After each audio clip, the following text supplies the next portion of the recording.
జై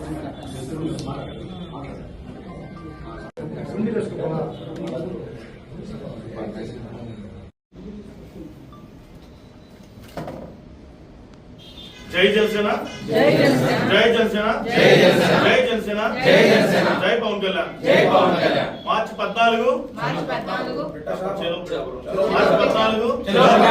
మార్చి 14 మార్చి 14 కలిసి పోరాడం, కలిసి పోరాడం, కలిసి పోరాడం, కలిసి పోరాడం.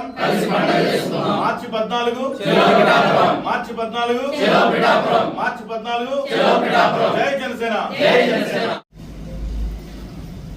అందరికీ నమస్కారం.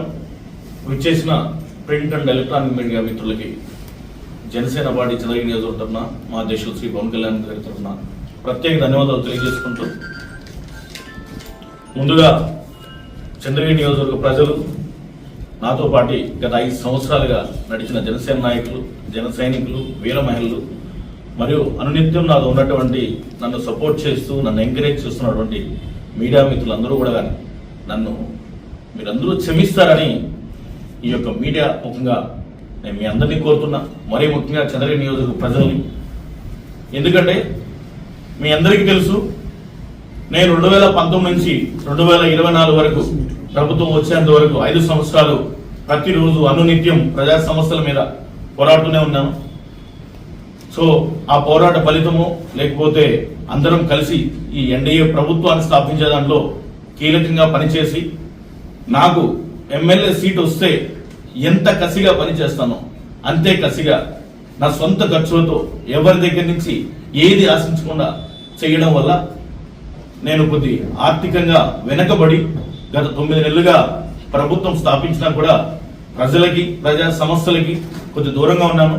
కాబట్టి మీరందరూ కూడా చంద్రగిరి నియోజకవర్గ ప్రజలు ముఖ్యంగా నన్ను క్షమిస్తారని ఆశిస్తూ, ఈ యొక్క మీడియా యొక్క సమావేశం యొక్క ముఖ్య ఉద్దేశం ఏంటంటే, మా అధ్యక్షుడు శ్రీ పవన్ కళ్యాణ్ గారు 12వ ఆవిర్భావ దినోత్సవాన్ని పిఠాపురంలో చిత్రాడ అనే ప్రాంతంలో అంగరంగ వైభవంగా చేయాలని నిర్ణయించారు. దానిలో భాగంగానే ప్రతి ఒక్క జనసేన నాయకులకి, జన సైనికులకి, ఊరు వాడలో ఉన్నటువంటి ప్రతి పవన్ కళ్యాణ్ గారి అభిమానులకి ప్రతి ఒక్కరూ కూడా పార్టీ ఆవిర్భావం నుంచి పార్టీ ప్రభుత్వం స్థాపించేంత వరకు ఉన్నటువంటి ప్రతి ఒక్కరూ కూడా మార్చి 14వ తారీఖు జరగనున్న ఆవిర్భావ దినోత్సవాన్ని మనం అందరం కూడా జయప్రదం చేయాలని ఈరోజు చంద్రగిరి నియోజకవర్గంలో ఉన్నటువంటి 7 మండలాల అధ్యక్షులు అందరితో కలిసి ఇక్కడ సమావేశాన్ని, అదేవిధంగా జిల్లా కమిటీ, రాష్ట్ర కమిటీ సభ్యులతో కలిసి సమావేశాన్ని నిర్వహించడం జరుగుతుంది.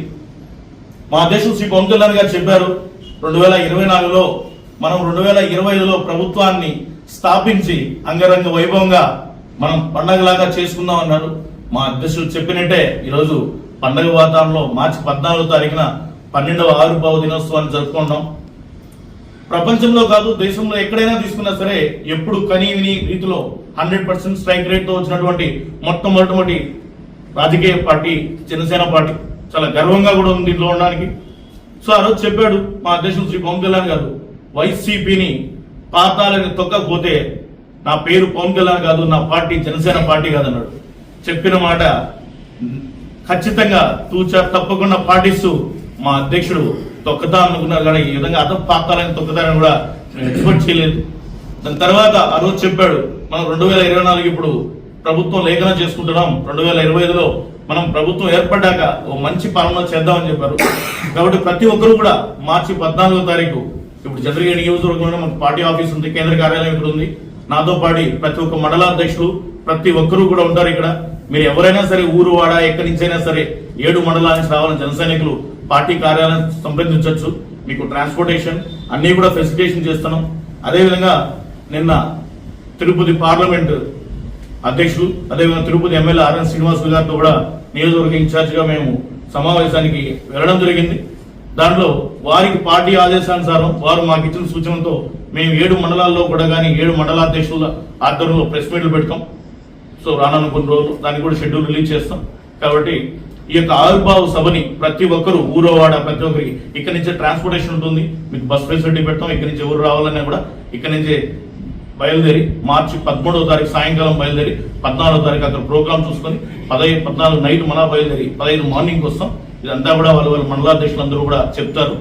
సో ఈ సభని ప్రతి ఒక్క జనసేన నాయకులు, జన సైనికులు, వీర మహిళలు ప్రతి ఒక్కరూ కూడా ఈ సభను జయప్రదం చేయాలని నా యొక్క మీడియా సోదరులు ప్రతి ఒక్కరిని పేరు పేరున విన్నవించుకుంటూ ఈ కార్యక్రమాన్ని జయప్రదం చేసే విధంగా మీరు ప్రజల్లోకి మీడియా ముఖ్యంగా తీసుకువెళ్తారని మరొకసారి తెలియజేసుకుంటున్నాం.